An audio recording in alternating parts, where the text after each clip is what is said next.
Baie welkom by die erediens vir die NG Kerk van Karasburg. Dis vir Sondag 23 Junie 2024 waar ons 'n bietjie gaan kyk na die nagmaal. 'n Baie belangrike boodskap wat elkeen van ons eintlik moet ontvang. Maar voordat ons met dit begin, kom ons bid net eers saam. Ons Hemelse Vader, ons eer U en ons sê vir U dankie vir die groot voorreg, Here, om ook soos gewoonlik by U voete te kan sit rondom U woord. Here, 'n baie belangrike aspek van ons verbond, van ons geloofslewe, van enige Christen se lewe. En daarom vra ons U leiding en vir U helderheid van verstand. Ons dank U, Here, dat ons die voorreg het om dit ook in ons eie taal te kan hoor. En daarom bid ons dit ook juis omdat U ons verlosser is in die naam van Jesus Christus, ons Here. Amen. Nou, ons skrifgedeelte vandag is 1 Korintiërs 11 vers 23 tot 32. Is een van twee teksgedeeltes, maar ons gaan later na die tweede ene kyk. Kom ons lees dit saam. Ek het van die Here ontvang wat ek ook aan julle oorgelewer het. Die Here Jesus het in die nag waarin hy verraai is, brood geneem en nadat hy die seëngebed uitgespreek het, het hy dit gebreek en gesê: Dit is my liggaam ter wille van julle. Doen dit om my in herinnering te bring. So ook met die beker na die ete met die woorde: Hierdie beker is die nuwe verbond deur my bloed. Doen dit so dikwels as wat julle daaruit drink, om my in herinnering te bring. Want so dikwels as wat julle hierdie brood eet en uit die beker drink, verkondig julle die dood van die Here totdat hy kom. Daarom, wie op onwaardige wyse die brood eet of uit die beker van die Here drink, sal skuldig wees teenoor die liggaam en die bloed van die Here. Maar laat elkeen homself ondersoek en daarvolgens van die brood eet en uit die beker drink. Want die een wat eet en drink sonder om die liggaam van die Here daarin te onderskei, is besig om 'n oordeel oor homself te eet en te drink. Daarom is daar onder julle baie swakkes en siekes, en 'n hele paar het reeds ontslaap. Indien ons onsself deeglik sou beoordeel, sou ons nie geoordeel word nie. As ons deur die Here geoordeel word, word ons gedissiplineer, sodat ons nie saam met die wêreld veroordeel sal word nie. Ons lees tot sover. Een van die groot issues, as ek dit so kan noem, wat ek al baie mee te doen gekry het in my lewe, is wanneer gereformeerde lidmate getrek word na die Pinksterbeweging om weer gedoop te word. Omdat hulle dalk tot bekering gekom het, na hulle alreeds eintlik belydenis van geloof afgelê het. Nou dit is 'n issue om twee redes. In die eerste plek omdat wanneer jy belydenis van geloof aflê, dan sê jy nie eintlik meer is dat jy bely voor al die getuies dat jy Christus alreeds as jou verlosser aangeneem het. Met ander woorde, jy bely dat jy op daardie stadium alreeds tot bekering gekom het. Maar jy dalk gelieg. Nou, ek wil nie al die skuld op daardie persoon wat gelieg het noodwendig plaas nie.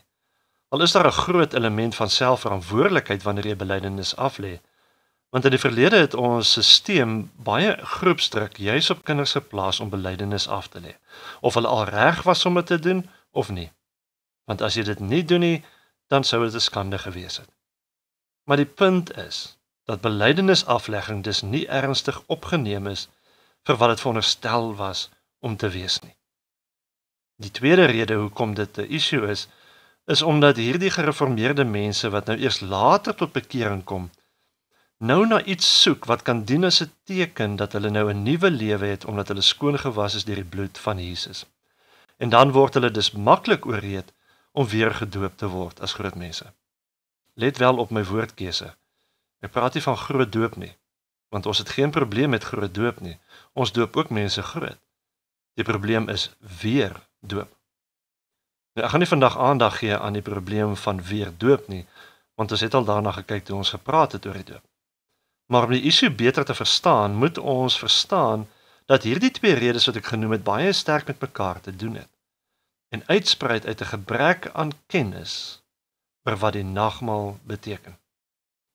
En die rede hoekom ons sê jy mag eers die nagmaal gebruik wanneer jy belydenis van geloof afgelê het, is omdat die nagmaal as teken dien dat jy nou 'n nuwe lewe het omdat jy van die sonde skoon gewas is deur die bloed van Jesus Christus. As jy in die Bybel 'n teken wil gaan soek vir die skoonwas van jou sonde, vir die vergewing van jou skuld, dan is dit die nagmaal. En dis waar ons probleem lê. Want mense het die nagmaal begin gebruik nog voordat hulle tot bekering gekom het. So wanneer hulle wel later in hulle lewe tot bekering kom, is die nagmaal nie meer vir hulle goed genoeg. En ek blameer dit op meerdere dinge, insluitende 'n gebrek aan kennis en ons gebrekkige uitwys van hierdie plek wat nagmaal in ons lewens het. Moenie nagmaal gebruik voordat jy tot bekering gekom het nie. Nie net spreek jy 'n oordeel oor jouself nie, maar jy veralgemeen die nagmaal so in jou lewe dan. Natuurlik, omdat dit nie die werklike betekenis vir jou het is wat dit moet hê nie, dat wanneer jy dan wel tot bekering kom, jy na iets anders te gryp, wat vir jou dalk meer spesiaal in aanhalingstekens is. En dan doen hulle 'n groot sonde deur hulle weer te laat doop. As ons dit verstaan rondom die nagmaal, dan maak dit dan ook vir ons juis sin dat ons nagmaal aan kinders kan gee, wat wel tot bekering gekom het. Maar hopelik verstaan julle nou, hoe absoluut belangrik dit is, dat ons eers erns moet maak, seker moet maak, dat die kind wel tot bekering gekom het, en die kind help verstaan dat die nagmaal nou juis daardie simbool is, wat ons as mens so nodig het om ons geloof te versterk. As ouer kan jy maar net jou kind sommer net laat deelneem aan die nagmaal nie. Jy gaan 'n potensiële geloofskrisis veroorsaak vir jou kind iewers in die toekoms, wanneer hy of sy wel tot bekering kom. Elke keer wanneer ek met so iemand gepraat het, wat hulle weer laat doop het, herlaat doop het, dan is die rede hoekom hulle dit gedoen het, altyd gebaseer op gevoelens. Hulle het gevoel, hulle het hierdie iets nodig, hulle moet dit doen. En dis seker die gevaarlikste manier om te gaan met so iets, is om dit te wil baseer op gevoelens, en nie op goeie teologie nie. Want gevoelens is op en af, baie keer onbetroubaar. Jou gevoelens moet gelei word deur die waarheid uit die woord van God, nie andersom nie. En daarom wil ek baie graag vandag na die nagmaal kyk, net om weer die belangrikheid en die plek van die nagmaal in ons lewens vir ons vas te maak, sodat ons ernstig kan wees oor die gebruik daarvan. Nou die nagmaal het Jesus ingestel tydens die Pasgamaal, maar die vraag is natuurlik, maar waar kom dit dan vandaan? En dit gaan ons nou lees in Eksodus 12, vanaf vers 21 tot 28. Moses het toe al die oudstes van Israel geroep en vir hulle gesê: Vang en neem self lammers vir julle familiegroepe en slag die Pasga lam. Neem 'n bossie marjolein en doop dit in die bloed wat in die bak is. Vee van die bloed wat in die bak is aan die bokant en aan die twee sykante van die kusyne. En wat julle betref, niemand mag by die deur van sy huis uitgaan tot die volgende oggend nie. Die Here sal deur die land gaan om die Egiptenare te tref, en wanneer hy die bloed aan die bokant van die twee sykante van die kusyn sien, sal die Here by die deur verbygaan en die vernietiger nie toelaat om julle huis binne te gaan om julle te tref nie. Kom hierdie saak na as 'n voorskrif wat vir altyd geld vir jou en jou kinders. Wanneer julle in die land kom wat die Here aan julle sal gee soos hy beloof het, moet julle hierdie gebruik nakom. Wanneer julle kinders julle vra, nou wat beteken hierdie gebruik vir julle? Dan moet julle sê, dit is die Pasga offer vir die Here. Hy wat by die huise van die Israeliete in Egipte verbygegaan het, toe hy die Egiptenare getref het. Ons huise het hy egter gespaar. Die volk het toe gekniel en aanbidding gebuig. Die Israeliete het gegaan en dit gedoen, soos die Here Moses en Aaron beveel het hulle gemaak. Ons lees tot sover. Nou van daai dag af het die Israeliete dit gevier as die dag wat God hulle uit slawerny uit bevry het. Dit staan bekend as die Pasga viering. En daarom is Jesus ook bekend vir ons as die Pasga lam wat geslag is. Want jy sien, soos die lam se bloed wat aan die deurkusyne die Israeliete gered het van die dood, het Jesus se bloed ons ook kom red van die dood. Soos wat God die Israeliete gered het uit slawerny, so het Jesus ons uit die slawerny van sonde kom red.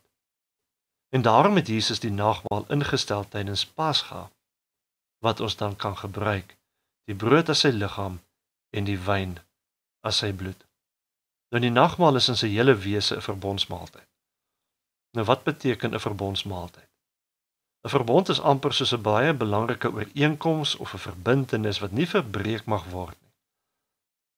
En die nagmaal maaltyd is juis daarom ons te herinner aan hierdie verbond wat God met ons kom sluit het as mens.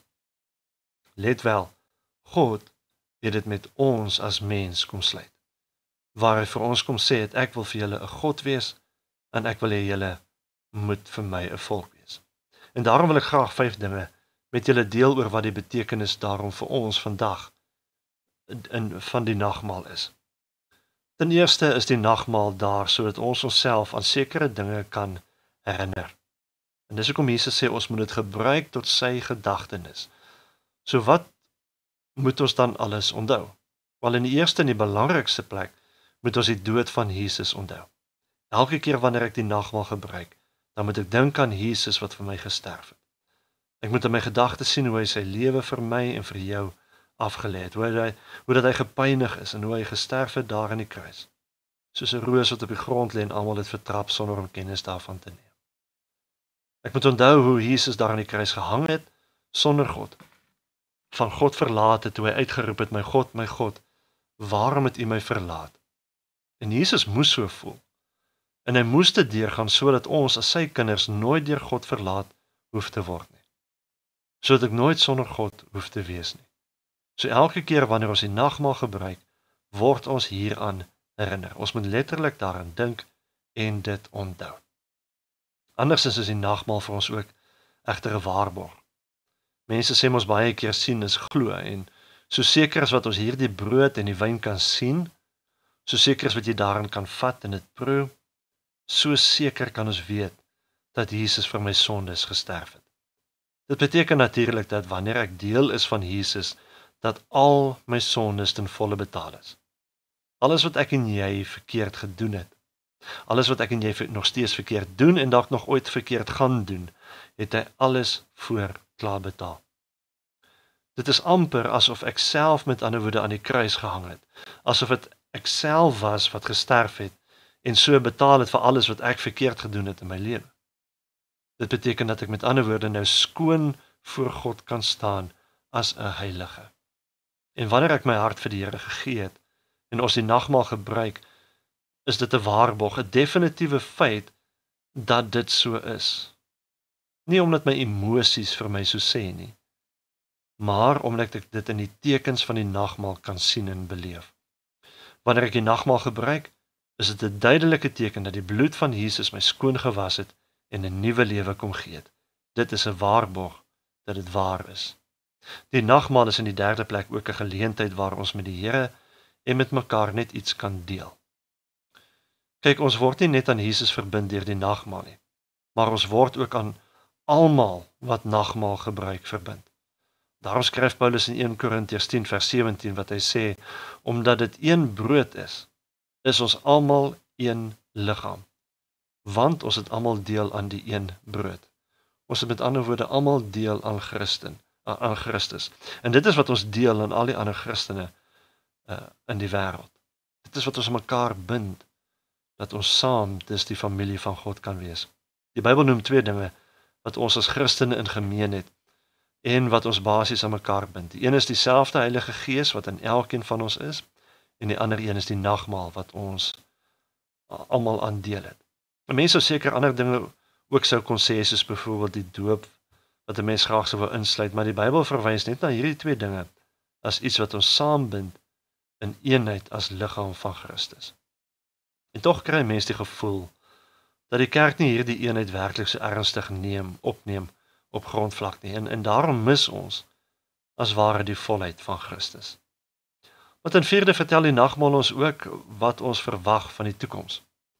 Jy weet, wanneer jy die nagmaal gebruik, dan vertel jy aan almal dat jy eintlik uitsien na die wederkoms van Jesus. Met ander woorde, die nagmaal laat ons ook uitsien na die bruilofsmaaltyd wat ons saam met die lam in die hemel gaan hê. Ons sien uit na die dag wanneer alles volbring gaan wees. Ons sien uit na die dag wat God alles vir alles kan wees. Soos 'n kind wat uitsien om die see vir die eerste keer te sien. Soos 'n groot rugby ondersteuner wat daarna uitsien om na sy span te gaan kyk, nadat hy uiteindelik kaartjies gekry het. En met daardie selfde opgewondenheid moet ons ook uitsien na die wederkoms. En hierdie uitsien na die toekoms is die faktor wat Christene in staat gestel het om juis ook in die geskiedenis deur moeilike tye, moeilike vervolg deur te gegaan het en nie in te gee nie. Hierdie uitsien is ten sterkste gekoppel aan die hoop waarmee ons leef. In die 5de plek is die nagmaal vir ons ook 'n geleentheid om dit met vreugde te vier. Dis 'n vreugdefees. En ja, die nagmaaltekens vertel van Jesus se dood waar sy bloed gevloei het en sy liggaam gebreek is, maar wanneer ons die nagmaal gebruik, dan smaak ons eintlik die vrugte wat Jesus deur sy sterwe en opstanding uitdeel. Ek bedoel, ja, daar is 'n kruis, en as Christene is die kruis vir ons belangrik, maar daar is ook 'n leë graf. En die leë graf, wil ek amper sê, is nog belangriker. As daar nie 'n leë graf was nie, was die kruis nutteloos. En daarom is die nagmaal vir ons 'n vreugdefees, wat ons met dankbaarheid kan geniet. Want as Jesus dit nie gedoen het nie, het ons vandag nie hier gesit nie. Dan het ons vandag nog vasgevang gesit met kettinge wat ons vashou aan die sonde in die wêreld. Dan het ons hier gesit met 'n lewe sonder vreugde. En daarom vier ons fees, oor hierdie nuwe skoongewaste lewe wat ons nou het, wat ons nou kan leef, wat ons in genade ontvang het, wat in liefde vir ons bewerkstellig is. En daarom wanneer ek en jy die nagmaal gebruik, dan kry elkeen van ons ook die geleentheid om weer elke keer ons lewens weer van vooraf aan die Here toe te wy uit dankbaarheid uit. Want al hierdie dinge het ons uit genade gekry. Ons het dit nie verdien nie. So dis dan wat die nagmaal beteken. Maar Paulus noem nog iets hierso. Hy sê dat as ons die nagmaal op 'n ongewenste manier gebruik, dat jy dan 'n oordeel oor jouself bring. Hy sê selfs dat sekere mense al siek is en swak is en selfs al dood gegaan het as gevolg daarvan. En ek weet daar's deskundiges wat dit probeer vergeestelik. Maar hierdie woorde van Paulus verwys definitief na fisiese toestande.